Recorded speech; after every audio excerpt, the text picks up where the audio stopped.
ایک بڑا مشہور واقعہ ہے جو کہتے ہیں کہ شہید زندہ ہیں اور ہم ان کی زندگی کا، آپ تو اس کے چشمدید گواہ ہیں. میں بالکل چشمدید. وہ واقعہ کیا ہے؟ جب نشان حیدر کا اعلان ہوا تو مجھے کرنل صاحب نے خود بلا کر، خبروں میں جو ہی سنا اس نے بلا کر مجھے چھٹی دی کہ تیرے بھائی کو نشان حیدر ملا ہے تو چیف آف آرمی اسٹاف آ رہا ہے تو آپ جائیں. تو تیسرے دن میں گھر پہنچا تو chief of army staff general tikka صاحب ہو کر چلے گئے تھے اور سینٹرل کمانڈنٹ بھی ہو کر چلا گیا تھا. تو میری موجودگی میں 15 پنجاب کا سی او آیا. اس نے آ کر پھولوں کی چادر چڑھائی، اسلامی دی. اس نے کہا کہ یہ جگہ بہت تنگ ہے، عام قبرستان میں قبر تھی تو یہاں اسلامی وغیرہ مشکل سے ہوئے گی اور ہم نے مزار بنانا ہے، یہاں مزار بھی نہیں بن سکے گا، یہ کسی کھلی جگہ میں ہو تو بہتر ہے. میں نے کہا کوئی بات نہیں، زمین اپنی ہے، ہم کھلی جگہ میں کر دیں گے. تو لوگوں نے مجھے ڈرایا کہ گرمی بہت ہے، پتہ نہیں بیچ میں کیا حال ہے، تو آپ لوگ شہید کا شہادت کے کتنے عرصے کی بات ہے؟ یہ کچھ 6 مہینے 13 دن کی بات ہے. جمعے والے دن ہم نے ٹائم مقرر کیا کہ جمعے کو قبر منتقل کریں گے. 30 جون کا دن تھا اس وقت، اور 30 جون کا دن تھا.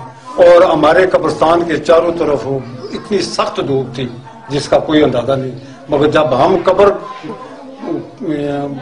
اکھاڑنے کے لیے کھڑے ہوئے تو ہمارے قبرستان پر ایک بادل کا ٹکڑا آ کر کھڑا ہو گیا اور اس سے چھوٹی چھوٹی بوندا باندھی شروع ہو گئی.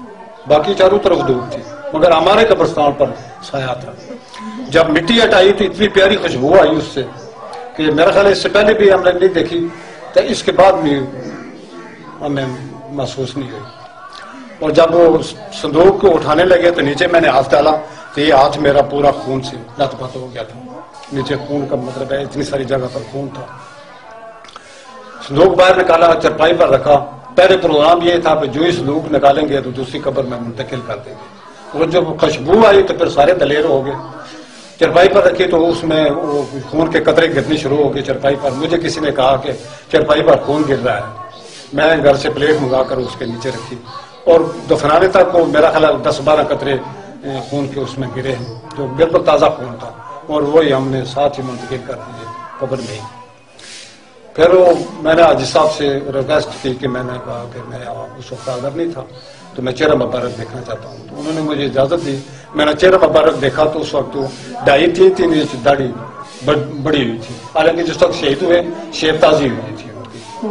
جب میں نے دیکھا تو شیب 2.5-3 انچ بڑی ہوئی تھی اور پھول جو اس وقت نچاور کیے گئے تھے وہ اسی طرح تازے تھے جیسا کہ ابھی ہم نے پودے سے توڑ کر اوپر رکھے اس طرح کا.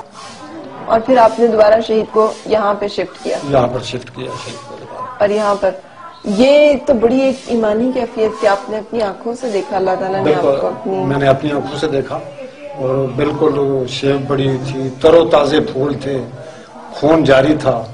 خون تو ساری دنیا نے دیکھا نا، جہاں 2-2.5 ہزار آدمی جمع ہوا تھا سارے سب نے دیکھا ہے خون اپنی آنکھوں سے. اور وہ چرپائی مرنے تک والدہ نے مجھے کسی نے اس پر سونے نہیں دیا. والدہ نے اس چرپائی پر، والدہ کو بہت پیار تھا. بہت پیار تھا والدہ کو. والدہ یہ دکھ برداشت نہیں کر سکے. میں نے بہت کوشش کی تو میں نے کہا کہ وہ جنت میں گیا ہے، وہ جنتی ہے، آپ کو بھی جنت میں بلائے گا، مگر وہ دکھ برداشت نہیں کر سکے. ظاہر ہے ماں کا دل. تو انہوں نے صبح کا ناشتہ نہیں کیا جب تک وہ زندہ رہے، چرپائی پر نہیں سوئے جب تک زندہ رہے، ہنسے نہیں ہیں، وہ مسکرائے نہیں ہیں بالکل. ان کو کینسر ہو گیا تھا. بہت کوشش کی، بڑا علاج کرایا مگر نہیں، بچ نہیں سکے. ان کے ساتھی کیا بتاتے ہیں؟ کوئی وہ اس وقت ساتھی ان کے یہی کہتے ہیں کہ اتنی دلیری سے لڑا ہے. یہ پیٹ کی جنگ بھی دلیری سے لڑا ہے. یہ درائے تبھی تک دشمن کا پیچھا